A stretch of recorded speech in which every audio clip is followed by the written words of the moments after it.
Bonjour femme, lève-toi et entreprends. Je suis dans la joie.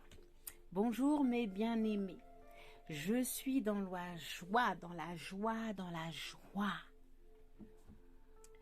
J'espère que vous vous portez tous et toutes bien par la grâce de Dieu. Alors aujourd'hui, nous allons continuer sur l'enseignement, sur l'exhortation, sur femme, deviens mature et crucifie ta chair. Donc la dernière fois, nous avons vu qu'un chrétien né de nouveau doit grandir, se muscler, mûrir, conquérir son héritage. Il s'agit là des 4 défis. Et nous avons vu également la signification du mot mûrir. Donc le constat que nous nous sommes fait, c'est que beaucoup de chrétiens ont du mal justement à passer au stade de la maturité spirituelle. Donc mes bien-aimés, je vous invite vraiment à écouter ou à réécouter Santé divine 4, Femme devient mature, crucifie ta chair. Donc c'est la partie 1 et là munissez-vous vraiment d'un carnet de notes et d'un stylo. Donc avant de commencer, mettons ce moment dans la main de Dieu. Prions, frères et sœurs. Dieu Tout-Puissant, merci encore une fois, parce que tu vas nous permettre d'être à tes pieds. Nous voulons commencer ce moment avec toi. Nous ne voulons pas commencer ce moment sans toi. Nous voulons être à genoux aux pieds du Maître. Seigneur du Tout-Puissant, nous te disons merci pour le renouvellement de nos vies. Parce que si tu ne nous avais pas renouvelé notre vie, Papa au Dieu, nous ne serons pas là à vouloir manger de ta parole, à vouloir boire de ta source, Papa. Père éternel, merci, parce que c'est un privilège que tu nous donnes. Alors nous te remercions. Père éternel, dispose nos cœurs, que nous puissions être attentifs à ce que tu vas dire à notre esprit. Nous sommes prêtes, Papa au Dieu. Esprit de Dieu, prends toute la place. Dirige ce moment. Que cet enseignement, que ce moment d'enseignement vraiment soit conduit par toi, Esprit de Dieu. Merci, merci d'être présent, merci d'être là, merci de conduire un frère, merci de conduire une sœur en Christ. Merci Papa au Dieu, nous nous attendons vraiment à toi, au nom de Jésus-Christ de Nazareth. Amen, amen, amen. Alléluia. Femme, lève-toi et entreprends. Avant de commencer, vraiment, j'aimerais te dire quelques mots. Quelques mots assez importants. Le Saint-Esprit vraiment m'oriente à te dire ces quelques mots avant de commencer. Nous sommes enfants de Dieu. Et si tu n'es pas encore enfant de Dieu, je t'invite quand même à visionner cet enseignement. Tu es la bienvenue, tu es le bienvenu. Mes bien-aimés, Dieu nous attend, il faut que vous le sachiez. Dieu nous attend. Il nous attend au stade de la maturité spirituelle. Dieu nous attend à opérer pour lui. Il nous appelle à travailler pour lui, à être riche pour lui. Dieu nous appelle vraiment à faire de grandes choses pour lui. Mais Dieu aussi attend de nous que nous devenions matures. Vous savez, il est écrit dans Luc chapitre 3 à partir du verset 23. Jésus avait environ 30 ans lorsqu'il commença son ministère. Étant, comme on le croyait, fils de Joseph. Vous voyez? Et la question que je te pose aujourd'hui, je me suis déjà posé cette question et je te la pose aujourd'hui.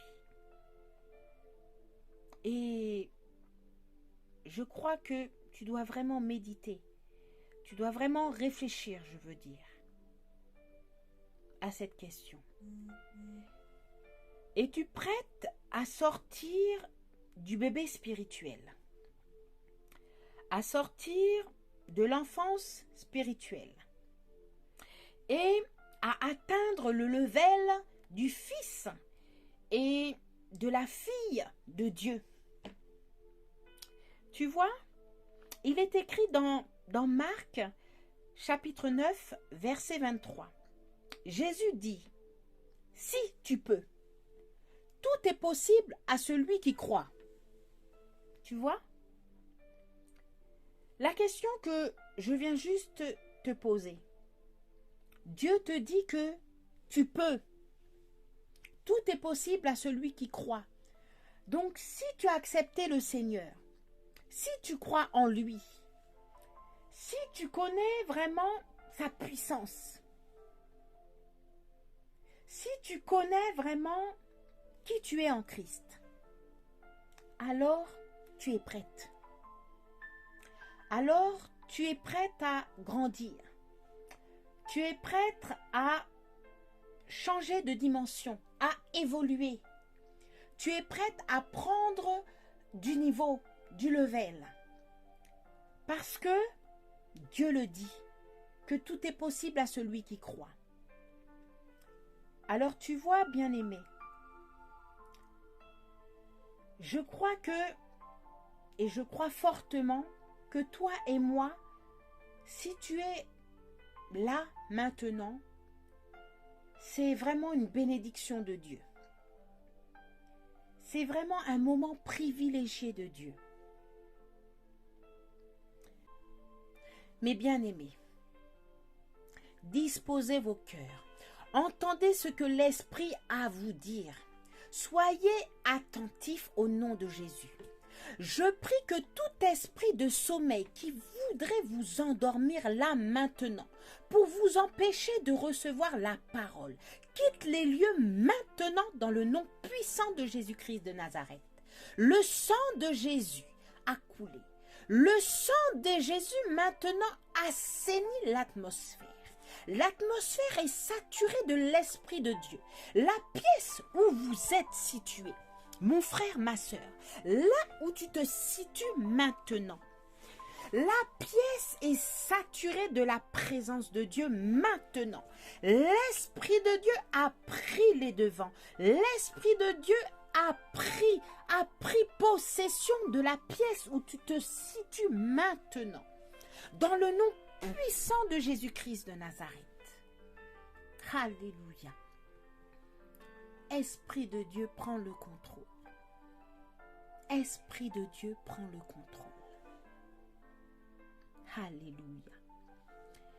Merci. Merci, Esprit de Dieu. Parce que je sais que tu es là, papa. Alors, femme, lève-toi et entreprends. Mes bien-aimés, vous tous qui allez écouter cet enseignement, ce n'est pas un hasard si vous êtes là. Sachez-le. Soyez vraiment conscients. Cet enseignement est fait pour vous. Aujourd'hui, nous allons voir la suite de la partie 1. La chair et ses caractéristiques. Comme d'habitude, voyageons et partons au pays des origines et au pays des définitions, comme j'aime bien le dire. Alors, le mot chair vient du grec et se dit sarx. Donc ça s'écrit S-A-R-X. Et sa définition, en tout cas, ce que le mot chair signifie, ça signifie peau ou sens. En tant qu'être humain, mes bien-aimés, il faut savoir que notre peau est dotée de capteurs sensoriels intégrés et appelés sens. Donc, nous le savons tous d'ailleurs, hein, que nous avons des sens, au nombre de 5.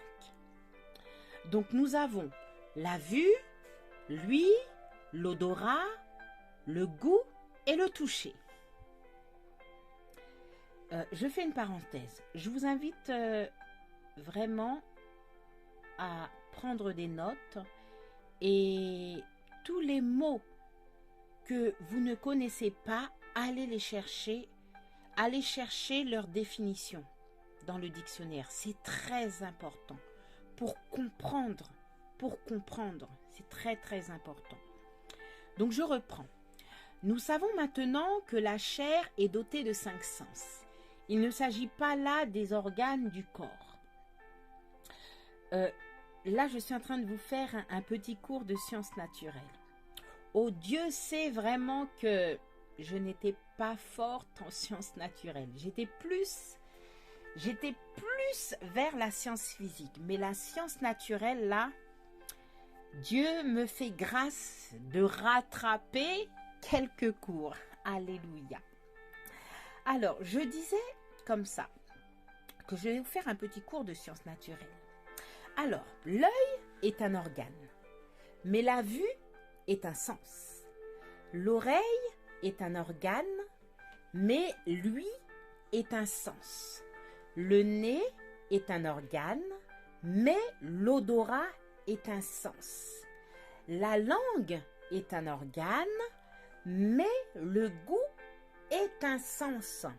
Et nous finirons par la main est un organe, mais le toucher est un sens. Donc vous pouvez comprendre que voilà donc vraiment qu'il y a une différence entre l'organe et les sens. C'est très différent et ce n'est pas pareil. Je vais vous lire un passage dans la Bible qui se situe dans Genèse, chapitre 2, à partir du verset 25. Donc au verset 25, il est écrit, donc je lis avec référence, « L'homme et sa femme étaient tous deux nus et n'en avaient point honte. » Ce verset vraiment nous fait comprendre que au commencement, lorsque l'œil qui est un organe, voyait Ève nue dans le jardin, c'est-à-dire l'œil d'Adam. Hein, lorsque l'œil d'Adam voyait Ève nue dans le jardin, la vue, donc sa vue, qui est un sens, ne fabriquait aucun désir charnel. J'espère m'être bien fait comprendre. C'est-à-dire que nous, par exemple, lorsque nous voyons un exemple, lorsque nous voyons de belles choses devant nos yeux, hein, nous avons des émotions, nous avons des choses, nous ressentons des choses. Et donc là, c'est nos sens qui s'agitent, c'est nos sens qui parlent. Nous continuons dans nos cours de sciences naturelles. Nous savons maintenant que la chair est dotée de 5 sens. Vous me direz peut-être, mais à quoi servent ces 5 sens? Pourquoi notre Dieu Tout-Puissant nous a dotés de 5 sens? Pourquoi ces sens agissent en nous? Continuons. Nous allons voyager, nous allons maintenant aller au pays de la description, des descriptifs et au pays du rôle. Alors, selon mes recherches, les 5 sens sont comme des canaux des tuyaux par lesquels transitent des informations entre le monde extérieur et notre âme. C'est par les 5 sens que le cerveau est informé de ce qui se passe à l'extérieur. Par exemple, lorsqu'il fait chaud ou froid, nous le sentons, ça c'est clair et net. Lorsque le vent souffle, il y a des capteurs sensoriels au niveau de notre peau, de notre chair, qui fait que nous ressentons à travers notre peau le vent que nous ne voyons même pas, mais nous sentons le souffle sur notre peau. Voyez? Lorsqu'également lorsque nous mangeons, par exemple un aliment, nous savons s'il est bon ou s'il est mauvais par rapport au goût. Et nous savons que le goût est un sens. Donc, grâce à ces 5 sens, nous pouvons manœuvrer et agir dans notre environnement physique. Vous êtes toujours là? Vous êtes toujours là? Soyons attentifs au nom de Jésus. Vous est-il déjà arrivé que quelque chose vient vers votre œil, vers l'œil là, quelque chose, une poussière ou une bête là, et ce dernier se ferme automatiquement? Bien, comme je disais, ce sont des capteurs qui renseignent le cerveau sur les informations extérieures. Et le cerveau déclenche alors des mouvements réflexes. Ce sont en fin de compte des réflexes. Oui, on appelle ça des réflexes. Et oui, et vraiment nous pouvons voir que Dieu vraiment, il n'y a que Dieu il y a des mystères que Dieu seul connaît en fait. Je réalise que même nous, à l'intérieur de notre corps, nous avons des millions, des millièmes, je ne sais même pas le nombre. Nous avons des cellules qui gèrent chaque organe, chaque organisme à l'intérieur de notre corps. Mais nous n'avons pas le contrôle. Nous n'avons pas le contrôle. Ça vit à l'intérieur de nous. Même lorsque nous dormons, lorsque nous sommes en sommeil, notre corps ne dort pas. Notre corps ne dort pas. Vraiment, si ce n'est pas Dieu qui nous a créés, mais ce n'est pas un homme. C'est clair. C'est clair. Vous êtes toujours là? Allons maintenant, on va avancer. Allons maintenant au pays de l'âme. Voyons vraiment le rôle des 5 sens au niveau de notre âme. Au niveau de notre âme. Voyons vraiment le rôle. Je vais d'abord vous lire un passage alors qui se trouve dans Marc chapitre 6 verset 34. Je lis avec révérence au nom de Jésus. Quand il sortit de la barque, Jésus vit une grande foule et fut ému de compassion pour eux parce qu'ils étaient comme des brebis qui n'ont point de berger. Et il se mit à leur enseigner beaucoup de choses.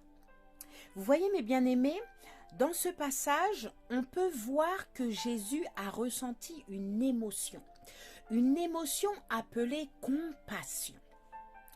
Que s'est-il passé? En fait, les yeux, qui sont organes de Jésus, ont visualisé une scène. Et à partir de ce que ces yeux, qui sont organes encore, ont visualisé, la vue, qui est un sens, a envoyé un message à son âme. Vous voyez? Lui faisant ainsi ressentir une émotion. Dans cette situation, nous comprenons que les 5 sens renseignent l'âme afin de lui permettre de ressentir des émotions et des sentiments. Vous me suivez? Alors, nous savons que les 5 sens, le rôle des 5 sens à l'égard de notre âme, nous permet de ressentir des émotions et des sentiments. Mes bien-aimés, je vais vous lire un passage biblique. Je lis avec référence. Il s'agit de Romains. Alors, attendez, parce que là...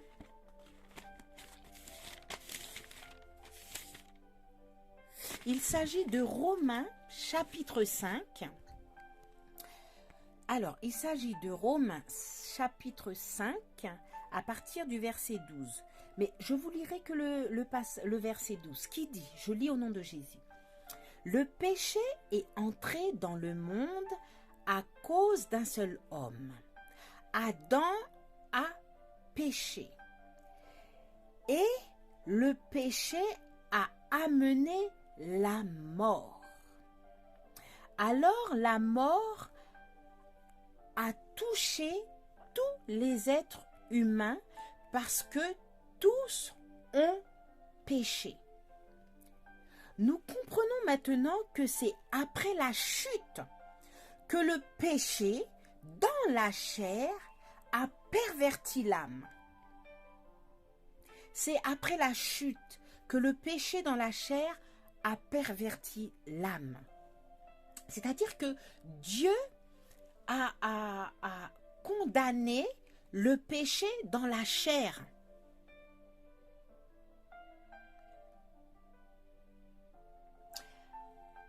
Alors, nous allons arrêter là. Nous allons arrêter là.